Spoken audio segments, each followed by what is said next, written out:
6ix9ine acaba de ser condenado por el asesinato de su novia, Ariela La Langosta Mejía Polanco. Pero la verdadera historia es mucho más oscura. Desde su ejecución en una autopista de Nueva York hasta el descubrimiento por parte de las autoridades federales de cómo su pasado como soplón desencadenó todo, los retorcidos detalles te sorprenderán. Tengo toda la información. Vamos a analizarla. La sangre en sus manos. Todos pensaban que esta serpiente era intocable, protegida por su acuerdo de cooperación federal, pero las calles siempre cobran sus deudas, y ahora el sistema finalmente ha alcanzado las manos manchadas de sangre de Daniel Hernández.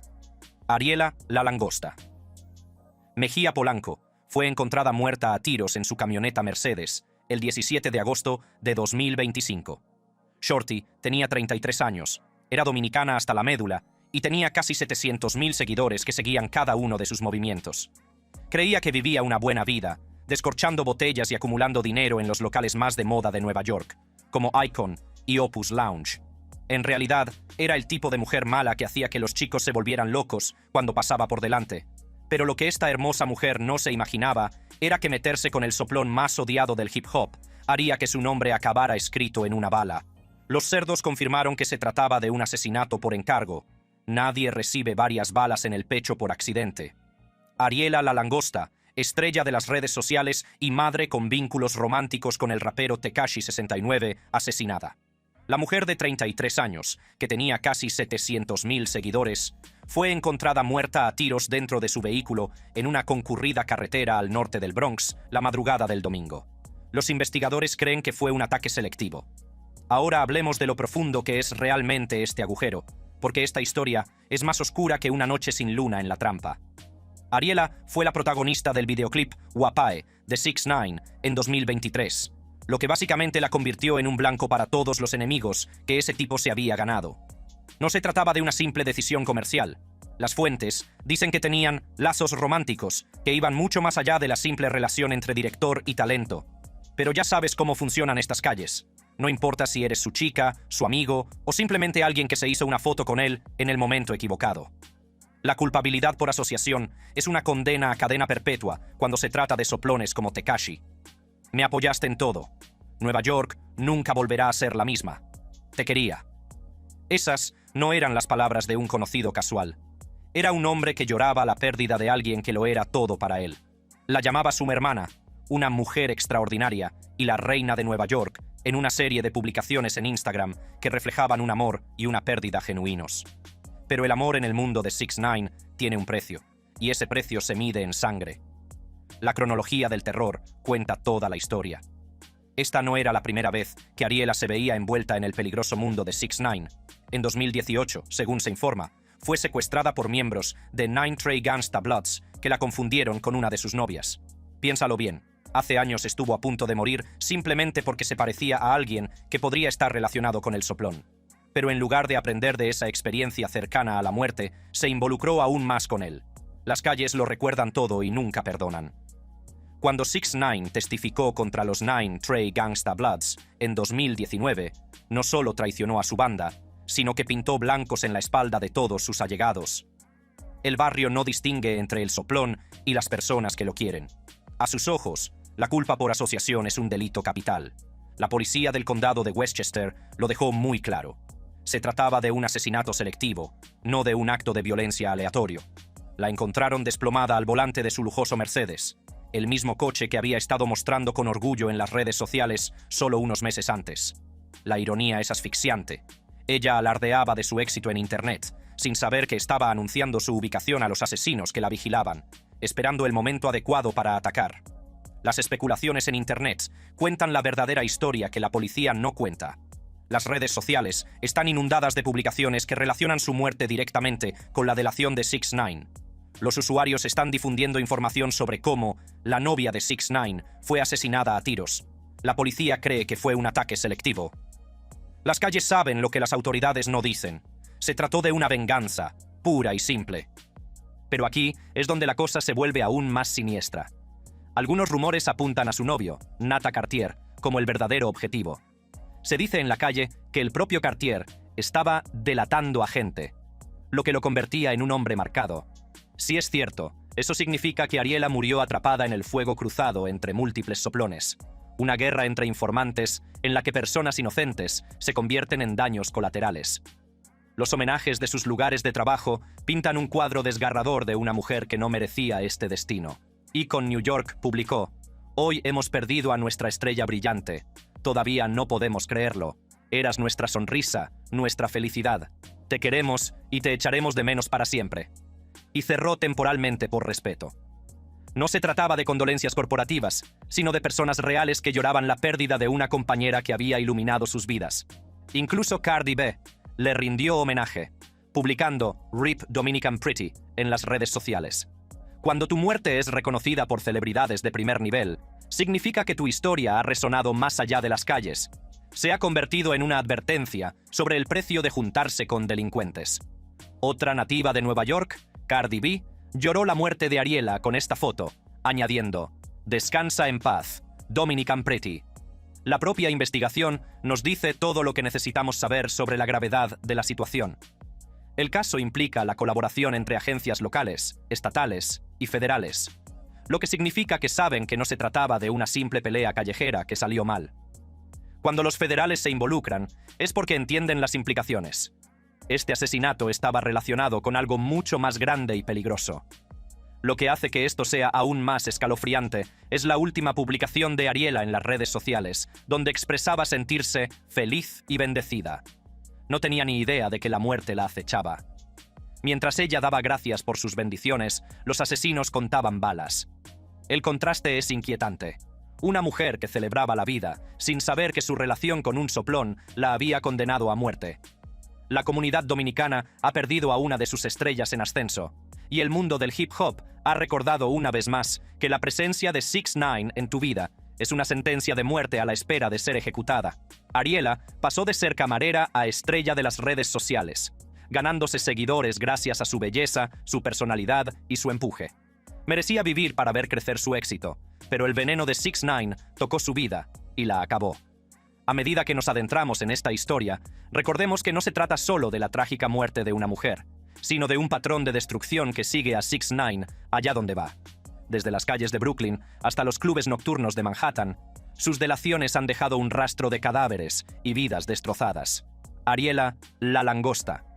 Mejía Polanco es solo la última víctima de una guerra que comenzó cuando Daniel Hernández decidió que su libertad valía más que la vida de cualquier otra persona. El patrón de destrucción, el infierno de Sara Molina. Antes de que Ariela se convirtiera en el último cadáver del cementerio de 6ix9ine, estaba Sara Molina, la madre de su hijo, la mujer que lo conoció antes de que se tiñera el cabello de colores y se tatuara la cara, y la primera mujer en experimentar todo el potencial destructivo de Daniel Hernández. Si quieres entender cómo esta serpiente causa víctimas entre las mujeres que más lo aman, la historia de Sara es el modelo de todo lo que vino después. Sara lo conoció alrededor de 2011 a 2012, cuando ella tenía solo 15 a 16 años y él 18. No se trataba de un bonito romance adolescente, sino del comienzo de una pesadilla de 7 años que terminaría con un niño atrapado en medio y una mujer traumatizada de por vida. Sara ayudó a crear al monstruo que el mundo acabaría odiando, incluso ayudándole a teñirse el cabello de colores del arco iris en un salón de belleza de Williamsburg en 2013. Shorty estuvo literalmente presente en el nacimiento del demonio Tekashi, sin saber que estaba ayudando a crear su propio diablo personal que la torturaría durante años. La violencia comenzó pronto y nunca cesó, sin exagerar. Sara ha detallado múltiples casos de abuso físico y sexual a lo largo de toda su relación, normalmente provocados por los celos y las inseguridades de este tipo paranoico.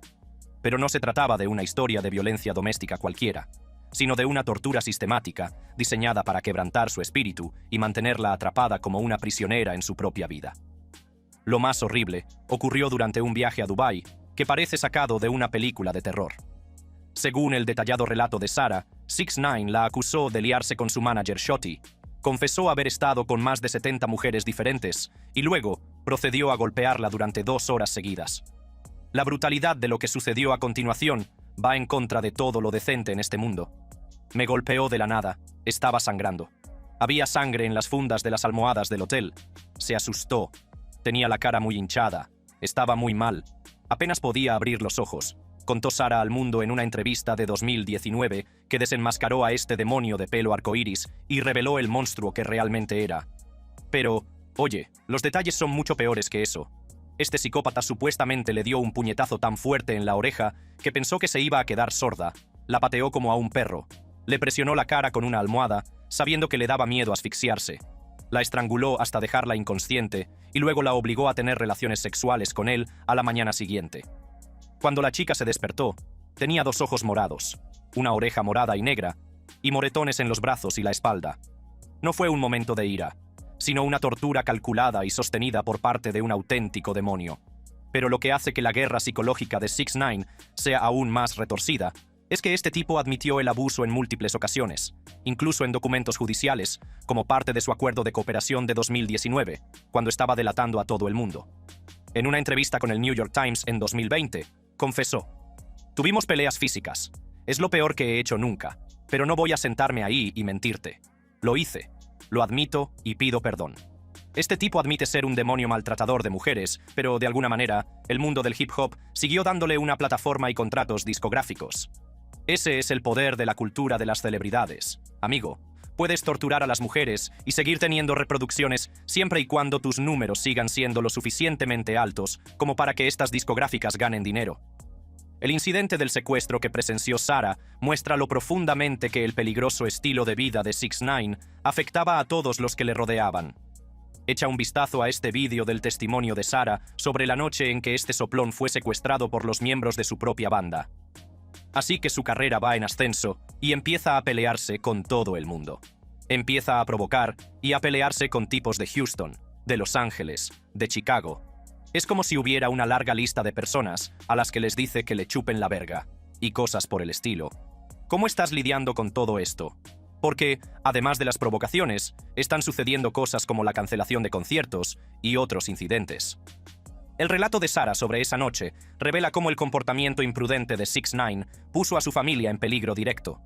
Ella describe que recibió una llamada de él alrededor de las 3 de la madrugada, en la que le preguntaba frenéticamente por el paradero de su hija. Cuando él le ordenó que bajara sus joyas, ella no tenía ni idea de que estaba a punto de convertirse en participante involuntaria de una extorsión de una banda. Contesta una llamada de FaceTime y está en un coche, en el asiento trasero. Veo que tiene el ojo ensangrentado y la cara muy hinchada, y me echo a llorar. Le digo: «Oye, ¿qué está pasando?». Y alguien en el coche le dice: «¿Quieres que te llevemos a casa?». Y él responde: «No, no, no, no, no. No me llevéis a casa. Están tratando de matarme». Imagínate esto: Sarah, envuelta en una toalla, obligada a entregar miles de dólares en joyas a unos desconocidos enmascarados mientras su hija dormía arriba.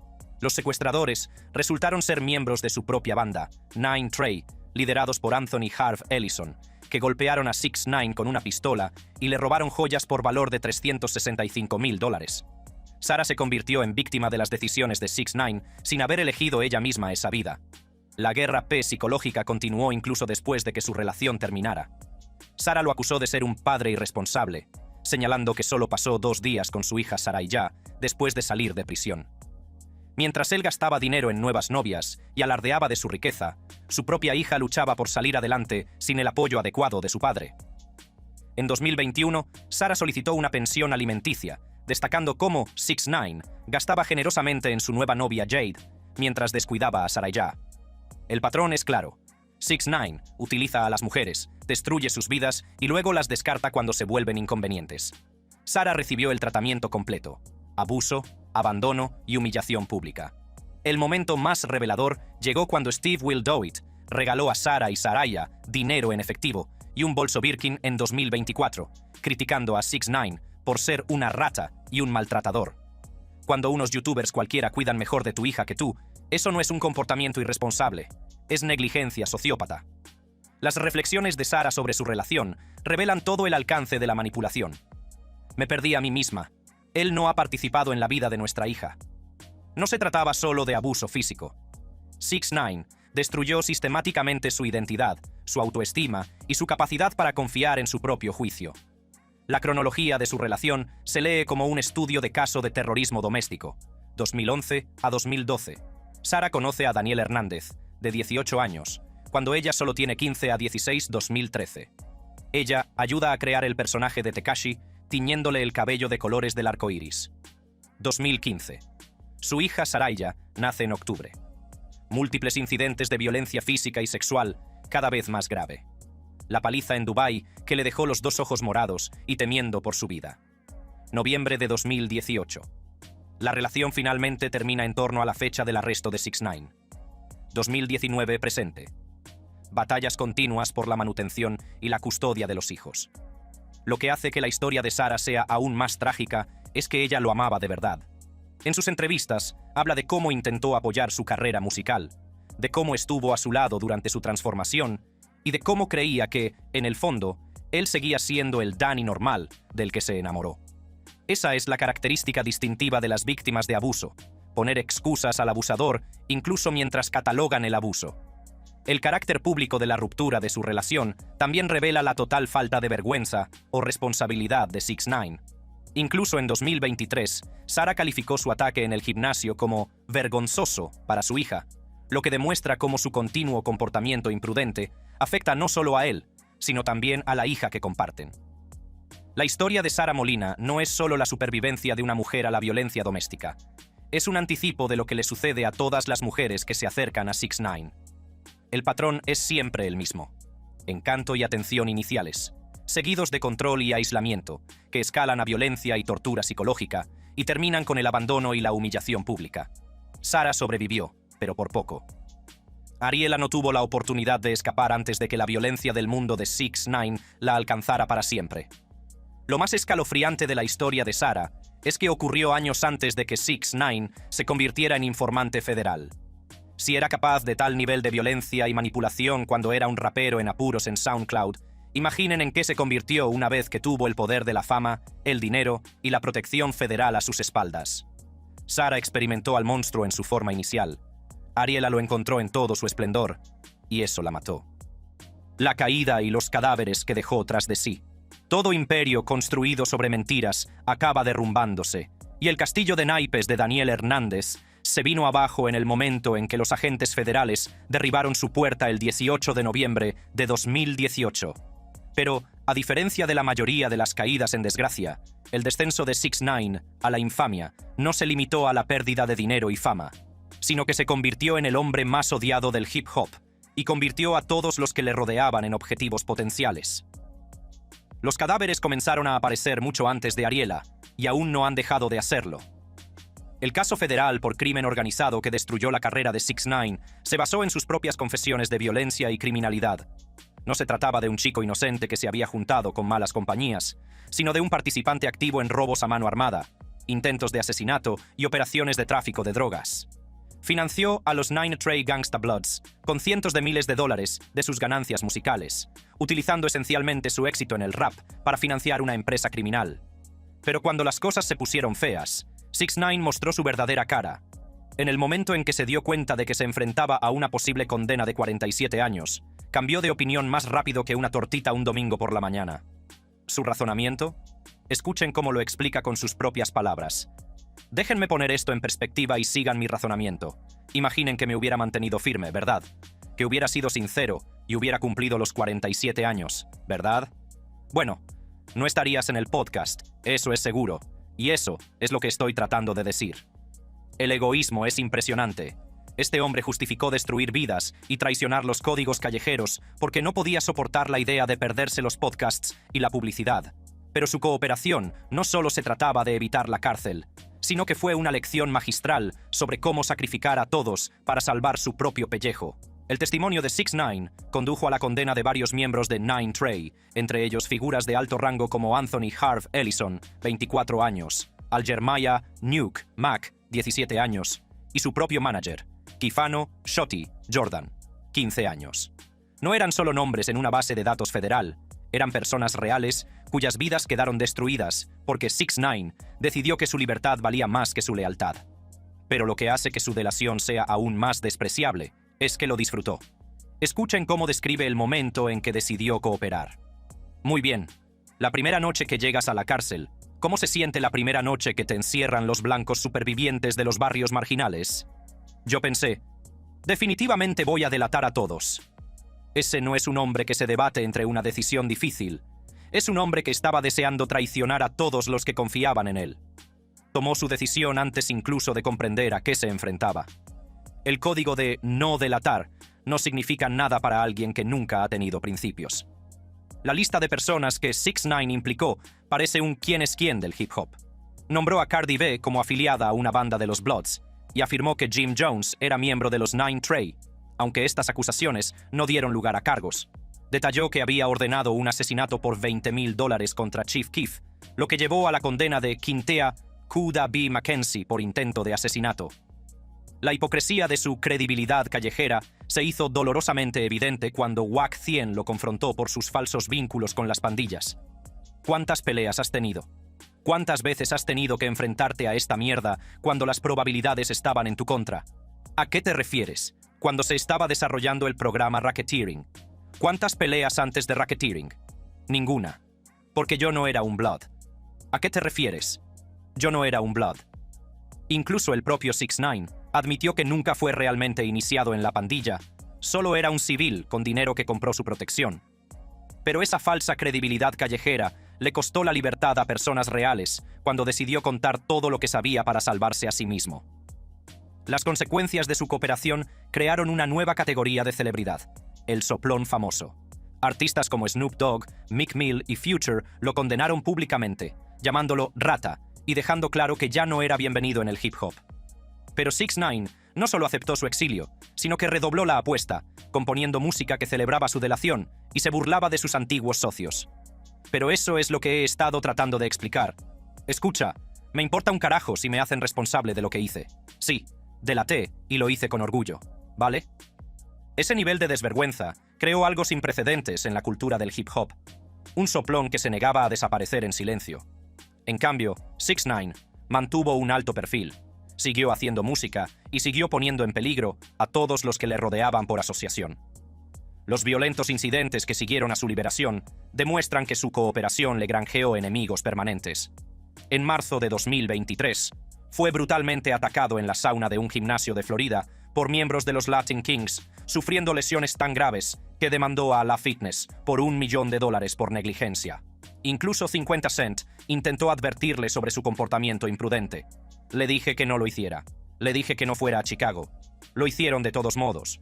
Fueron allí y estuvieron unos 3 a 4 minutos. Pero 6ix9ine no quiso escuchar razones. Su ego y su necesidad de atención se impusieron constantemente a sus instintos básicos de supervivencia. Sus viajes no autorizados le llevaron a cometer múltiples violaciones de la libertad condicional, incluyendo un arresto en 2024 por dar positivo en pruebas de drogas y viajar a Las Vegas sin permiso. Los incidentes internacionales demuestran que sus enemigos tienen alcance global. En octubre de 2023, fue arrestado en la República Dominicana por agresión, seguido de cargos de violencia doméstica en enero de 2024 que involucraban a su entonces novia Yailin la más viral. El patrón de violencia que destruyó su relación con Sara Molina se repetía con cada nueva mujer que entraba en su vida. En 2025, los problemas financieros se sumaron a sus dificultades, y el IRS subastó sus joyas, placas y otros activos para satisfacer sus deudas fiscales. El hombre que en su día alardeaba de millones en efectivo y joyas se vio expuesto como alguien financieramente inestable, que probablemente gastaba más en honorarios legales y seguridad de lo que ganaba con sus lanzamientos musicales, cada vez menos exitosos. Sus últimos álbumes cuentan la historia de su declive, mientras que su álbum de regreso de 2020, Tattletales, debutó en el número 4 en medio de una fuerte reacción negativa. Su álbum de reggaeton de 2023, Leyenda Viva, y su EP, Black Bullet, no lograron entrar en las listas.